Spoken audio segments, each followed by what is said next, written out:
HSC 26 নিউটনের বলবিদ্যা এই চ্যাপ্টারটি থেকে তুমি যদি খুব সহজেই একটি সিকিউ উত্তর করতে চাও,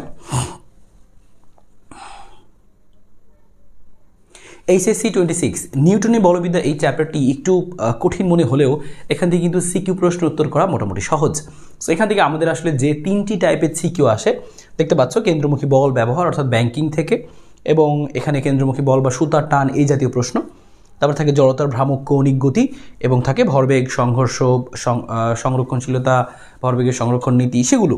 সো আমরা আজকে কথা বলবো হচ্ছে টাইপ 2 জড়তার ভ্রামক কৌণিক গতি। সো এই পার্টটা থেকে কিন্তু সিকিউ আমাদের বেশ ভালোই হতে দেখা যায়, এবং এখান থেকে আসলে প্রশ্ন কোন প্যাটার্নে আসবে, কোন কোন প্রশ্নগুলো তুমি করবে আসলে।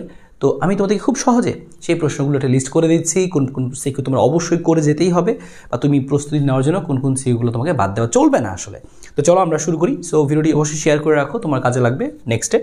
সো আমরা দেখো চলে যাচ্ছি সরাসরি এই টপিকটার মধ্যে। শুরুতে তুমি তো বেসিক জিনিসগুলো পড়ে নিবা, পড়ে নেওয়ার পরে এখানে যা যা জিনিস বেসিক প্রয়োজন, তারপরে বেসিকগুলো জানার পরে তুমি সিকিউজে চলে আসবা। তোমাকে আসলে কোন কোন সিকিউ আসলে প্র্যাকটিস করতে হবে এখানে দেখতে পাচ্ছ সেই প্রশ্নে একটা লিস্ট করা আছে যে এই জড়তার ভ্রামক থেকে আসলে এই সকল প্রশ্নগুলো আসলে করতে হয়। আমি তোমাকে বোর্ডগুলো স্পেশালি বলে দিচ্ছি। যেমন তুমি ময়মনসিংহ 24 বোর্ডটা করবা, এতে করে তোমার টর্ক এবং হচ্ছে কৌণিক গতি বা কৌণিক ভরবেগ রিলেটেড মিলিয়ে প্রশ্ন আসলে কীভাবে আসতে পারে সেই ধারণাটা ক্লিয়ার হবে। তুমি ময়মনসিংহ 24 নামটা লিখে নাও। তুমি বরিশাল 24 বোর্ডটা করবা অবশ্যই, এবং এতে করে এখানেও টর্ক এবং কৌণিক গতি মিলিয়ে প্রশ্ন আসে, সেইটারই আসলে প্রতিফলন ঘটবে। সো তুমি আরও একটু ভালোভাবে আসলে আত্মস্থ করতে পারবা যে কীভাবে আসলে এখান থেকে প্রশ্নগুলো আসলে কীভাবে তুমি উত্তর করবা। বরিশাল 24 অবশ্যই লিখে নাও। এরপরে দেখো যশোর বোর্ড 24 তুমি করবা। দেখো এই টাইপটা কিন্তু খুবই কমন, বারবারই কিন্তু আসতেছে টর্ক এবং কৌণিক গতি মিলিয়ে।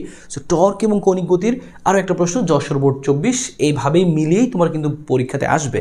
সো এটা তোমার অবশ্যই করে রাখতে হবে। এরপরে আমরা আরও এখান থেকে প্র্যাকটিস করব।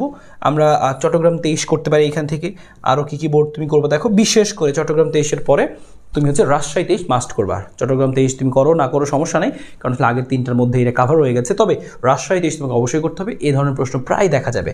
তোমাকে আসলে জড়তার ভ্রামক বের করতে বলবে, বা সমান্তরাল একটা অক্ষ দিয়ে বলবে ওই অক্ষের সাপেক্ষে জড়তার ভ্রামক বের করো, বা কোন অক্ষটাকে থামানো, মানে কোন অক্ষের সাহায্যে বস্তুটাকে ঘোরানো সহজ বা থামানো সহজ, এই জাতীয় প্রশ্ন আসবে। তো এখান থেকে আমরা সেটা করে ফেলবো। এবং একই সাথে তুমি দেখতে পাচ্ছ এরপরে তুমি হচ্ছে দিনাজপুর 23 বোর্ডটা করবা। দিনাজপুর 23 বোর্ডেও একই প্যাটার্ন দেওয়া রয়েছে, এবং এখানে কৌণিক গতিশক্তির যে ব্যাপারটা সেটাও কিন্তু আমাদের এসেছে, অ্যাড হবে। সো আমরা কৌণিক গতিশক্তির জন্য এটা করব। এবং এখান থেকে হচ্ছে তুমি এটা না করলেও চলবে, আগেরটার মধ্যে কাভার হয়ে গেছে। তবে তুমি ঢাকা 21 করে ফেলতে পারো। সো এখান থেকে এরপরে এই জায়গায় আশা করি তুমি অবশ্যই রাজশাহী 21টা করবা, রাজশাহী 21টা করে ফেলবা। আর বিশেষ করে এই প্রশ্নের মধ্যে স্টার দিয়ে দিচ্ছি, এই যে ভরবেগের সংরক্ষণ নীতি দিয়ে বরিশাল 17টা অবশ্যই করে যাবা।